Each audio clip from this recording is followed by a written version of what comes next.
Show your hands! And don't you come back here. Molly! Hey, come here. My God. Our story starts with a girl named Jill searching for something in a forest. She uses a map and is marking the areas she has already checked.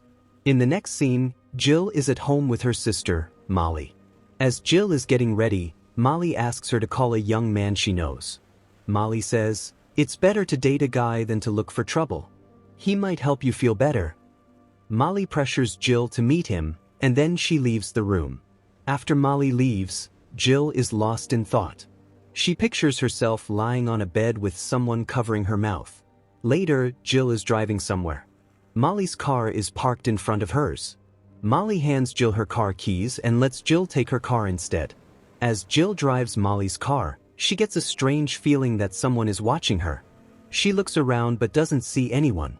In the next scene, Jill is at her fighting class. While sparring, she gets angry and starts hitting her practice partner too hard. Her trainer tells her to calm down. Jill is working at a restaurant, and her friend Sharon is talking to her. Jill points out that a man who usually sits in Sharon's section is sitting in hers today. She mentions that he gave her a huge tip. Jill then gets a reminder on her phone that just says, "Smile." Seeing this, she takes a pill, her medicine. As Jill walks home, she sees a man in a black jacket up ahead, which makes her change her route. Then she comes back home and goes to Molly's room to wake her up, but finds that Molly is gone. Jill searches the whole house, but Molly is nowhere to be found.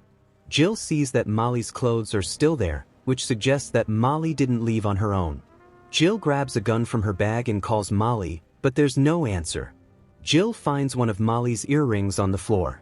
When she looks at it, she sees the scene in her mind again, lying in bed with someone covering her mouth. Jill calls Molly's boyfriend, Billy, but he doesn't answer either. She leaves him a voicemail.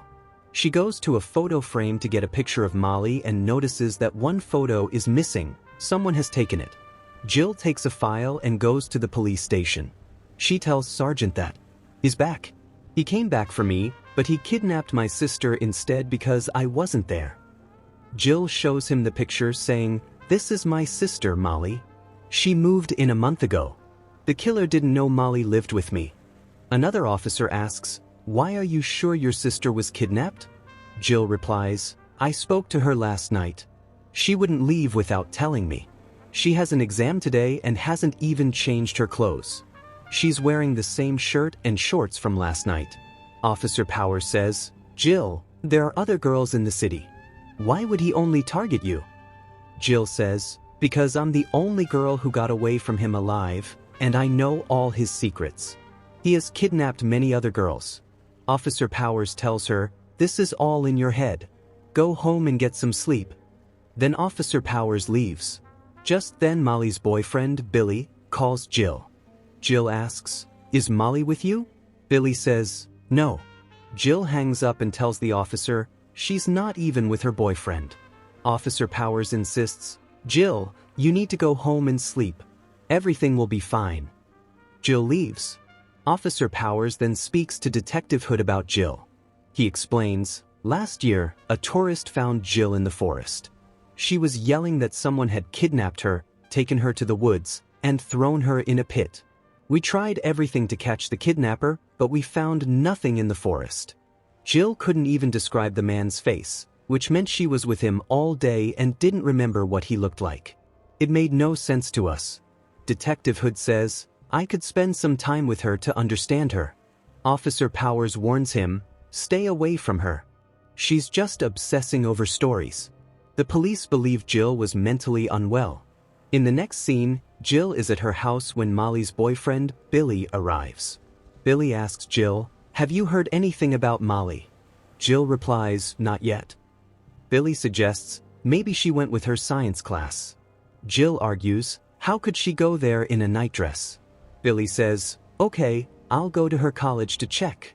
Billy's attitude was similar to the police. He also seemed to think Jill was crazy.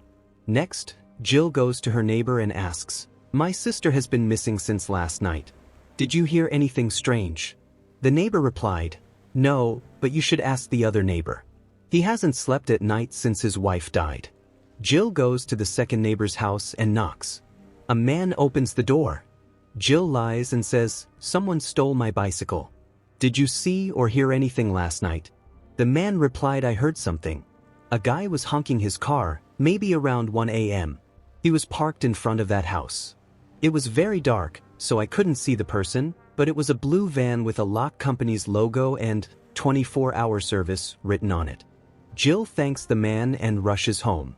Jill searches the internet for the lock service and the blue van. She finds the company and calls the owner and asks, "Did your company go to the Hardy area last night, around 2 a.m.? The boss replies, "No, but you don't sound like a police officer. Why are you asking?" Jill lies again. "My grandmother woke up because of a car accident at 2 a.m. The car involved belonged to your company. My grandmother's car was stolen, and your van was parked there when the thief took it. Maybe your driver saw the thief's face." The company boss calls his son, Nick, to his office. The boss asks Nick, "Did you take the van last night?" Nick says, "No, I didn't go anywhere." The boss then tells Jill, "Maybe your grandmother is mistaken." Jill hangs up. Outside the office, Jill opens the van door. Inside, she finds a roll of duct tape and a shopping receipt. Seeing the duct tape reminds Jill of a time when she was trapped in a deep hole, held captive with the same kind of tape. Nick walks up to her. Jill points her gun at him and demands, "You said you didn't drive last night, but this receipt is from 7 a.m. today. Why are you lying?" Nick tells her that he was not driving the van last night. "Someone else was. He came to me and asked for some tools. He gave me a lot of money to use the van for a few hours. I took the money and went to a club. When I returned, the van and the keys were back here." Jill asks, "What was his name?" Nick says, "His name was Digger. He was tall and wore a headband." Just then, the company boss comes outside. Since Jill has a gun, she runs away. She gets into her car and drives off. Meanwhile, a police officer hands a report to Officer Hood and explained that Jill tried to steal a van, and when the owner tried to stop her, she pointed a gun at him. Jill calls Officer Powers and said, "I'm the only one trying to find my sister." Jill reads the list: 3 rolls of duct tape, plastic sheeting, 50 feet of rope, kerosene, and a lantern. The man whose van was outside my house bought all this yesterday morning. The locksmith's son said he gave the van to a man named Digger. Officer Hood hands a report to Officer Powers. After reading it, Officer asks Jill if she has a gun. "You've been sent to a mental hospital twice. Do not use that gun. Bring it to us right now, or you will be in serious trouble." Jill hangs up the phone. Jill drives to the hardware store listed on the receipt. While there, Billy calls her. Billy says, "Molly didn't show up for her exam, and neither did Trey. He was in her class last semester, and he used to tease Molly." Jill asks for his room number. Billy gives the number 713. Jill hangs up and goes to the counter at the hardware store. She tells the employee, "My grandfather suddenly disappeared last night. I found this receipt from your shop and learned that he was out with a friend. I figured he must have come here. Do you have a CCTV camera?" The shopkeeper looked at the receipt and said, "We don't use cameras. But I remember, it was just one man, not two. And he definitely wasn't your grandfather, he was a young man." Jill asked, "Can you tell me anything about him?" The shopkeeper remembers. "He complained to me that the people at the Royal Hotel are very rude because they wouldn't let him park his car." Jill asks, "Where's the Royal Hotel?" The shopkeeper replies, "It's right across the street from the hostel." Jill leaves the shop. Jill notices that the police have arrived at the store and are looking for her car. She quickly asks the shopkeeper and goes into the washroom. The police come inside the shop looking for Jill. The shopkeeper tells them a girl is in the washroom. When the police try to catch Jill, she escapes through the washroom window. Running from the police, Jill reaches the hostel room of Trey, the boy who used to bother Molly. She searches his room but finds nothing there. Jill also goes to the Royal Hotel, using the directions from the shopkeeper. She finds that the room is completely empty. After searching, Jill finds the same kind of duct tape inside the flat, the same tape she saw in the blue van. She also finds an empty food wrapper. Seeing the tape in the wrapper, Jill remembers the time she was trapped in the big hole and was given the exact same food. In the flat, Jill also discovers a card for Lucky Star, the restaurant where she works. This makes her remember the man at the table she served that night. He was wearing a hat and was staring at her constantly, and he gave her a huge tip. Suddenly, a man walks up behind Jill. Jill turns quickly and twists his arm. The man says, "You can't just trespass on private property like this." Jill lets go of his arm, apologizes, and then asks him about the man who lived in the flat. The man says he doesn't know much about him. Jill gives the man some money and takes his car. As Jill drives, her doctor calls. The doctor says, "You need to come see me. Your mental state is not good. No one kidnapped you." She remembers that when she was in the big hole, while digging the ground, she found something, a human bone. This memory scares her even more. Jill tells the doctor, "I am not coming in, and you need to tell Sergeant Powers to stop following me." The doctor tells the police that Jill is downstairs, but when the police check, she is gone. Next, Jill goes to her friend Sharon. Jill tells her, "Molly is missing, and the man who kidnapped me has taken her. I think I know who he is. Do you remember the man who gave us the big tip last night?" Sharon says, "Not really, but he comes in once a week. I've spoken to him before." Jill says, "He saw me yesterday. He came and asked, 'Can I get more coffee?' He knew that if he spoke more, I would recognize his voice." Sharon says, "All I know is that he lives alone and has a weird job. He gave me his number, but I threw it away."